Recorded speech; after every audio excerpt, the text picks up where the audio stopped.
Cori Bush, Congresswoman from Missouri, is saying it's time to defund the police. She's sticking by that. You're the Speaker.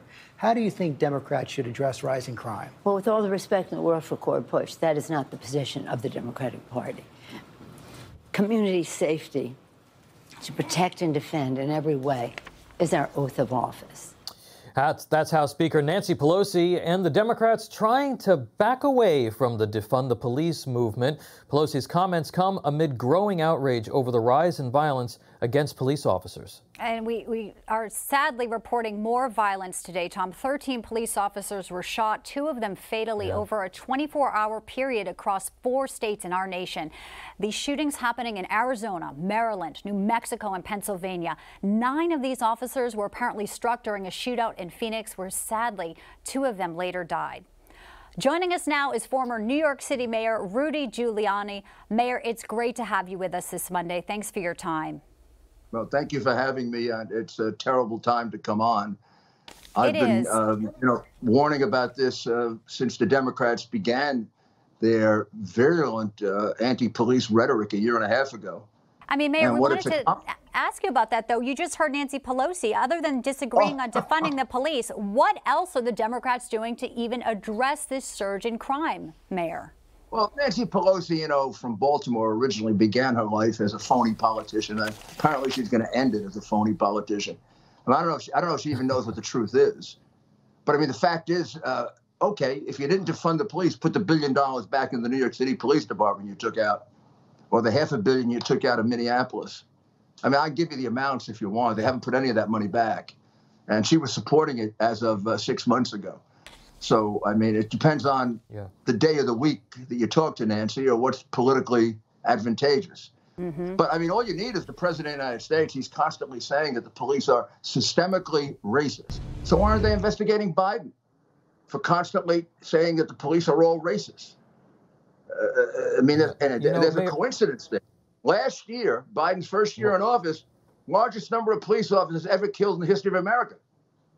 With Biden coming in, the first president to accuse our police of being systemically racist. Remember, we want to talk about racist means all racist. We want to talk about New York specifically, Mayor. Tom and I were looking at some of the numbers here. Yeah, violent crime jumped by nearly 39% in January, Mr. Mayor. Al Sharpton is even saying that the situation has gotten out of control.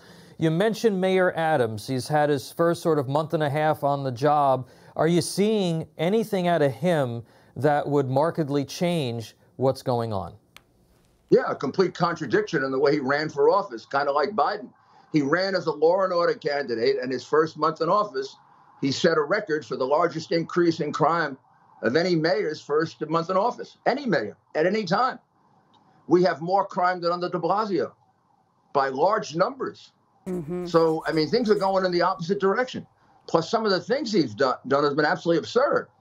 One of the things that had to be done to bring crime down is to put the police back into plain clothes. That was enormously effective for me, for Bratton, for Kelly, for when I started it. He promised to put them back in plain clothes. He did, but then he identified them as police officers, which, of course, is just the opposite of being in plain clothes. I mean, it's stupid, as well as trying to satisfy, the radicals on the one hand and the law and order people on the other hand. And the day that was happening, he's being interviewed about his vegan diet. So I don't know if we've got a mayor or we've got, a dietitian. Right. And, Americans are watching, even if they don't live in New York. According to a new CNN poll, 57% of Americans disapprove of Biden's handling of crime. Of course, he was in New York meeting with Adams recently, Mayor. Another poll shows the majority of voters support proposed new laws that would replace those local district attorneys who fail to prosecute criminals. And as you know firsthand in New York, the police are working so hard to get them off the street and lock them up, but they can't control it when they're let out on bail, and that bail reform has been a huge issue, Mayor Giuliani. Well, bail reform may be singularly the most responsible for the crime increase in New York. I mean, Cuomo and de Blasio put so many criminals out on the street that those are exactly the people who are committing the crimes. I mean, we're talking about thousands and thousands, not a few. And this guy promises to change it, and he doesn't change it. And he doesn't change the nature of the police department. He does a phony plainclothes thing and Plus, you know, he ran on law and order. He was a police captain. Really, he was a police politician, not really a police captain. But he was a police captain. And after 21 days of record crime, he said he would formulate a plan. Well, he had a whole year to formulate a plan. Yeah. And he does it, you know, 3 weeks into the office when hundreds of people have been killed. I mean, it's so far we see no effect of the plan. This was a terrible weekend in New York. Yeah. Mr. Mayor, I want to get to that point, though, about the district attorneys. You were a prosecutor. Look, in the last 2 weeks, more than 30 people were shot in Chicago. Merchants in New York are locking up their shelves. It's starting to hit the suburbs. Bianca mentioned this poll that the majority of Americans say, hey, we got to do something to get rid of these leftist district attorneys that have these soft on crime policies. Do you think governors and state legislatures and citizens groups where they have recall, they all need to take action here to remove these folks? 100%. I mean, Governor Hochul, who's pretty much totally useless, should have removed Bragg on the first day that he said he wasn't going to hold people who resist arrest responsible. But who do you resist arrest against? The police. So he's basically sanctifying attacking police. He also wasn't going to bring felony charges against people who did armed robbery. Now, this goes back to George Soros. Somebody's got to have the guts to go after George Soros and not be afraid of being accused of being anti-Semitic, which is totally ridiculous. Well, George Soros has put about 30 to 35 DAs in. He spent about $30 million to destroy American cities. And last year, most of those DAs set records for murder.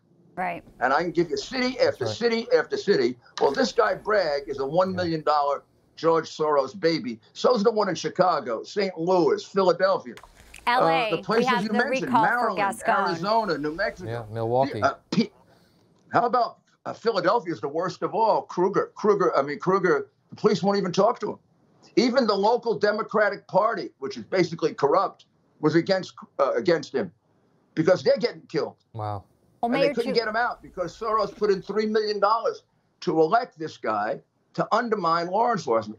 Soros has an objective to destroy American cities so we become part of the one world socialist movement.